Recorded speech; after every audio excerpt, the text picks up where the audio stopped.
Hey, what's going on, guys? It's Vosk. I'm here with Tails and Creepy Crypto Chick in the corner, and we're going to have a really fun video today on how to set up a room for mining and a little bit on the VoskCoin studio build.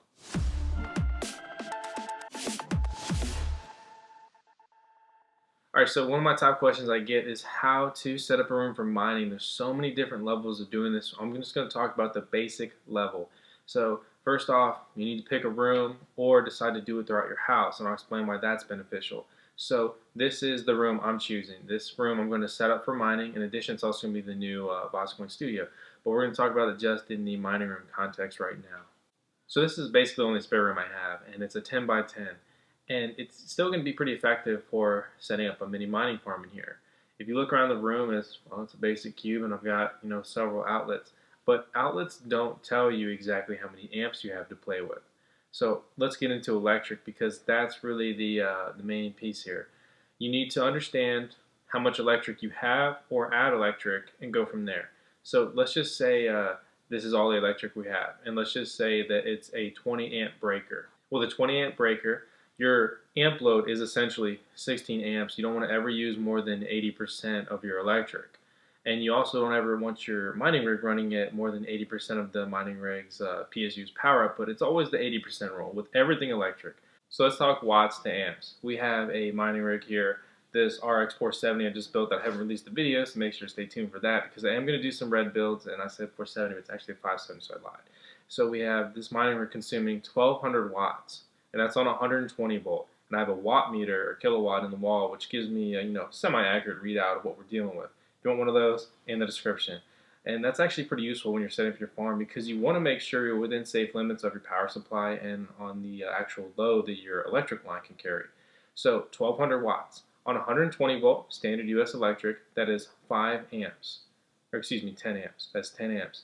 And if that was on 240 volt, which your electrician can upgrade for you, that would be 5 amps. It's exactly half the amp consumption. In your house, you'll find breakers from 15 amps, 20 amps, 30 amps, pretty standard. And when you surpass that threshold, it's going to trip your breaker, which is essentially telling you, hey, you're putting too much on this line. If you keep this going, that's where you start to get risks of fire hazards and so on. This gives you two options. You can either spread your rigs throughout your house and basically spread out the load, balance the load, and that'll work. And you can put a rig here, there, everywhere. That was kind of cheesy, right? So Crypto Chick thinks that I'm not going to get this room painted green, but she'd be absolutely wrong, right, Tails? Right, Tails, come here. Or you can do what I would absolutely recommend, is to upgrade to 240 volt. You're going to get just more rigs on the same electric. And this is a little debatable, but overall it will just decrease your electric bill. If you have 5 rigs on 120 volt and you move those same 5 rigs to 240 volt, it's going to be a slight decrease. So let's take the room in our whole scenario here. Now I've got my 10 by 10. In this corner, that's where all my rigs. Also note, never have your rigs facing each other as far as exhaust heat. You don't want them exhausting on each other. That's really only just multiplying your issue there. You want them to exhaust away from each other, and you want to utilize fans to just basically move the air around if you need to. Blower cards, the reference style blower cards, they have one fan, shoots all the hot air out the back. Those are useful because it's very easy to understand where your hot air is going to go. So if I was going to set up a mining rig rack right here, I would have all the blowers facing me, obviously not on the wall. It's just going to hit that, bounce off, heat up the house, a little unsafe there, bounce back into the cards in the rig. It's going to have a hard time just dissipating. By facing them to me, then I have all the heat coming this way. You're like, well, what if I don't have blower cards? Realistically, you're going to be fine just giving a little bit of space. And you can utilize box fans. A lot of people do that. It's a very easy, cost-effective way to move some air around. And that brings us to our next point of kind of using an exhaust setup or not. To keep it simple, when you're initially starting out, just throw a box fan in the doorway of that room and shoot your hot air in that room back into the rest of your house and dissipate it. It's a simple, cheap, effective way to just kind of figure out your long-term solution. On the topic of 240 volt, on this corner, like I was going to say, but I got on a total aside. So we need to figure out the electric. Well, 30 amps. This is the best way to do it, in my opinion. Just keep it simple. We're going to grab a 30 amp breaker, and we're going to install that, or have it installed by an electrician. Electric's a serious thing. If you're not comfortable with it, absolutely hire someone. It's not worth it to risk anything. So let's say we bring in an electrician. Here's the electrician, Tails. Tails sleeping on the job like normal. Should have known. Anyway, so she's here to install the electric, and I'm going to tell her that I want a 30 amp breaker. If you start getting into a big long conversation about what they what they would suggest for you, you're probably going to get confused. You're going to spin your tires. They're not totally versed on what we're doing. You need to do your research on the cryptocurrency forums, see what other people are doing. You know, check out our Facebook group, check out the Discord, ask around there. Bitcoin Talk's a great source, and you know, get suggestions from people in the game, in the trenches, doing this. Otherwise, you're not going to get the best advice, and you're going to get confused. But here's my advice and suggestion if you're setting this up: a 30 amp breaker. So tell them you want a 30 amp breaker installed to a 30 amp outlet, which would be an L6 30P plug. This is what it looks like. This is a very standard plug. And then you're going to grab a PDU. A PDU is basically a supersized outlet hub. And it also has a built-in mechanism, at least this trip light one does, which is what I suggest and use, is it has a built-in trip feature. So if you overload it, it's going to trip. And if you overload your breaker, it's going to trip. Those are two safety mechanisms that are going to keep your house from catching on fire if you're pushing too much load through this thing. So you told them, I want a 30 amp breaker. I want this L630P plug installed. You're going to buy this PDU and set up a shelf. Here's the Amazon Basics shelf, which we have in our shed. Go to Lowe's, grab a shelf, look around your house, grab a shelf. Any shelf's going to work. So just grab a shelf that you can throw your rigs on that's going to be stable for you there. And then you're going to take this PDU and simply zip tie it to the side. Done. And it's just one big plug. Plugs into your outlet in the wall, and then it's going to provide you all these outlets. They are PDU style outlets, which basically means C13 to C14. That's like your very standard power supply setup. So this is what C13, C14 looks like. You can see this piece will just plug into the back of your power supply, and the other piece will plug into the PDU. This is absolutely what I always use. If you have very large power supplies, sometimes they have C19 to C20. Same concept, same thing, but the plug that goes into your power supply and the PDU are different. That is the C19 piece and the C20 piece. That's basically those fittings. Otherwise, your electrician may suggest something like, well, we should just put in 6 plugs here and you can just plug your rigs right in. I absolutely disagree with that. Do you want 6 freaking outlets on your wall? 1, it looks ridiculous. 2, it's inefficient. And 3, by doing it this way, you have 1 plug and you have a PDU. That's a valuable piece of hardware. If you ever decide to, get out of the mining game, you now have a PDU you can resell. Are you going to resell your 6 outlets? I mean, maybe, but I mean, what's more valuable here? What do you want to be left with? Valuable hardware or a bunch of outlets? I don't want to be freaking an outlet depot in a couple of years. She doesn't think green's happening, but look at this. Look at these colors. Look at these. No. Oh yeah. No. There it is. There it is, ladies and gentlemen. No. Oh, look at that. It's so ugly. Whoa, oh, whoa! Drew, Someone teach this man how to paint. Oh my god. We good? We good? See, that's one. So that was a little long-winded on the electric, but I get a ton of questions about electric, so I wanted to, provide some insight here and really just my opinion and just provide a simple setup. This is effective. I've helped other people build farms with this. My farm is essentially built with this, and that works. It's effective. That is also a setup you can scale. You want to add more rigs, add another 30 amp breaker, add another 30 amp outlet to match it, L630P, grab another PDU, grab another shelf, boom, boom. That's how my shed's set up. It's just that simple. Again, on the topic of heat, that's going to become a big issue for you. You're going to have to decide, how big you want to grow it and everything like that. Truly, it'd be best to design a room in your house, close it off, and have an intake fan and an outtake fan. The more energy you consume, the more heat you're going to produce. Ultimately, the more rigs you have, more heat. You've got to dissipate that somehow. Otherwise, your stuff's just going to sit in there and burn up, shut down. Tails is still on the steroids right now, but we're hopeful on everything. But that does mean we go outside like 20 times a day. It's just like puppy days all over again. But see how it feels. So I brought you down here to show you 2 things. 1, my breaker panel, to give you an idea of what a standard breaker panel in a house looks like if you've never really messed around with yours. Again, I'm no expert here, but I'm just trying to tell you what I've learned and know. So you can see, you go through my breakers, a double pole is going to be one that's just 2 pieces right here. A single pole is just going to be one that looks like a single breaker like this one. This is a single breaker, that's a double pole. Okay, so this actually 100 amp double pole right here is what feeds my sub panel in my shed, but that's a whole other subject. Hopefully they're labeled in your house. They may not be, and that's okay if they're not. If you want to figure out what breaker goes where, well, just turn it off and go start plugging stuff in everywhere. You can even just take like a a phone charger. Take your phone charger and go plug it into every outlet. See which one doesn't work, and then you're going to figure out where that breaker piece is connected to. So if you look here, you can see my Powerline adapter.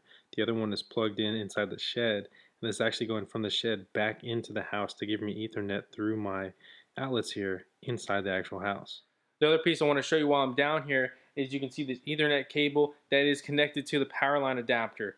And that is the easiest, simplest way to get Ethernet throughout your house instead of paying to have someone route it or just have crazy long Ethernet cords going throughout your house, tripping you up, making you look bad, your dog chewed it, whatever.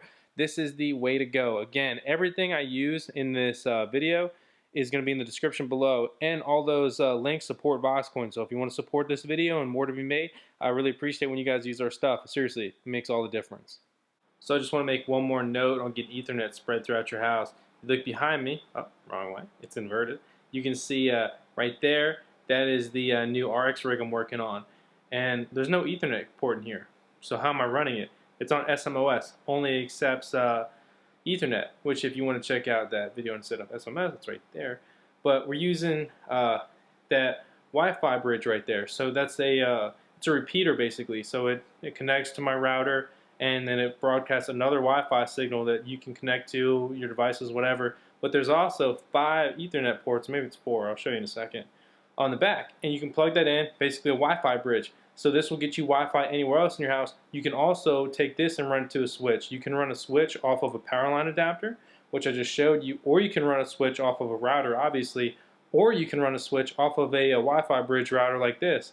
And a switch is absolutely critical. You're looking at your shelf and you want to set up your Ethernet for your rigs. You can set them up to run off Wi-Fi. It's not recommended. People don't get the best results. Some people say, oh, I've been mining on Wi-Fi my whole life, and it's been great, man. Well, that's great, man. But I don't recommend it personally, and I do it on some of my rigs sometimes. It's not a big deal, but if you're really looking to get farm set up, rock solid, longevity, best share time, lower your rejection rate, it's all about Ethernet. This will make that happen for you. So you can use like an 8-port, 16-port. This is a 24 port that I personally use. And again, options for this all in the description below. So that's really the basics of setting up your own mining room. Now I'm going to go a little bit into the VoskCoin studio, what we're working on here, and everything like that. So as you guys know, I've been trying to improve the quality of my videos. The channel's grown so rapidly, it's crazy. And thank you so much for all you guys that continue to just support the channel, watch the channel, subscribe to the channel. And I really appreciate when you guys thumbs up, comments, all that kind of stuff. So with that, I'm building out this room to be a hub for videos where I can control the audio a little bit better. I'm going to put up some of the soundproofing foam. I forget the fancy name for it, but I'm going to throw some of that up to absorb some of the echo. I have the new mic on the way that I told you guys about. I know the mic quality has been absolutely atrocious lately. I'm so sorry for that. And I'm totally deconstructing this room to rebuild it to be a sweet hub for rig building, tutorials, and just kind of crypto news, stuff like that. And also I just have basically a mining shelf right there where I can test rigs for longevity and overclock and everything like that. I really want your guys' input. Please comment below and tell me what you'd like to see in this, what you want to see in the future, things that you would suggest, whether it's like, oh, this is a really good desk for this, or maybe use this camera adapter, or I think this is a really good color for your wall. We have these 6 colors up right now that we're deciding between.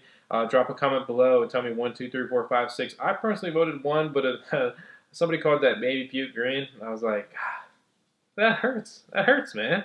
So right now, we're going to throw up some fresh paint, and I'm just going to get a probably basic desk and run with that for now, but seriously, throw me all your suggestions. If you look at this room behind me, well, I mean, it's really just a closet that I'm going to try to utilize to my full capabilities here, but I'm going to throw some shelves up on the side to just store my rig building parts, splitters here, screws here, basic tool, zip ties over there, whatever, and just try to get a sweet setup going where I can be more effective, more efficient. If I can build a rig faster, I can get to editing faster, I can get uploaded faster, and really just, it's like everything else in life. It's just all about efficiency. And let me know what you think. If you think we're kind of thinking right now to do a dark color backdrop with that. And on this wall, on the one you saw behind me just now before I did this cut, that would be the lighter color. We're on the fence about doing a border color on the trim. So when you set up the video, actually let me just move it and show you what I'm talking about. So this isn't a finalized camera angle or anything, and I just move the camera and all that stuff. I don't have a desk here, and it would be positioned a little higher, but basically I could have a desk right here, and here's the rig build stuff like this, set up better camera angles to give you good shots in on the rig. And maybe sometimes I'll flip over on the other side and put the camera right here and just give you that top-down angle that would be pretty useful in some of these builds. And you would see the border here. I was thinking, maybe we do a cool accent color. We have, dark gray on the back and this color on the side, but maybe that would look absolutely awful, like, some girl's Sweet 16 threw up on my trim. So I don't know, but I'm really looking for input there and really just things that you think would be beneficial and useful in this build out. As some of you guys know, if you follow the channel, we've been dealing with some, pretty crappy health issues with tails. Unfortunately, it sucked. There's a lot of stuff going on, and it's difficult. And we're doing the best we can with everything. But the coolest thing by far that has happened in the last month is how overwhelmingly positive and supportive the community has been. It's insane. Like the awesome comments and everything you guys have done, just in regards to tails, has been so cool. And seriously, I truly appreciate that. Crypto Chick appreciates that. I mean, the Park Box, Tails gets to appreciate it too. And with that, we did get a couple messages from Will of Will's Pyrography, and he said he wanted to send us something, and we said, sure, man, if you'd like to send us, here's our address. And he sent us this. How cool is this? I mean, come on, look at that. That's really impressive. So, I mean, shout out to you, Will. Like, you're very talented, and I know that this is a bit new of a business endeavor for him as far as really opening up as a business. So I've got his link in the description. If you want to head over there, check out his stuff, throw him some support. If you want to check out his things, I mean, this is really cool. So thank you, Will. And he included a note, which was super cool. On that note, we've decided to get a fixed address for VoskCoin. This is not a P.O. box. So you can send anything here if you'd like to do so. And that is, you just label it VoskCoin and send it to 3445 Seminole Trail, number 278, and that's Charlottesville, Virginia, 22911. This will be in the description below if you want to send us anything. We're always open to that. We could even do some kind of, I don't want to say fan mail. I mean, you guys aren't like my fans. You're just, we're all part of the pack, but you can send any kind of pack mail to the to that address there, and I'll be glad to showcase some of it on camera and just post it on social media, Facebook, Twitter, Instagram, in our Facebook group, the Discord. We're really trying to be active on stuff and post cool, fun, interesting content. So with that said, guys, thank you again for just being the most awesome community that I've ever seen. And I look forward to making more content for you guys and just growing and evolving with you. And hey, who knows, maybe next stop 100K. We hit 100K this year. That's the new goal. So let's see if we can do it. Thanks again, guys. We'll see you next time.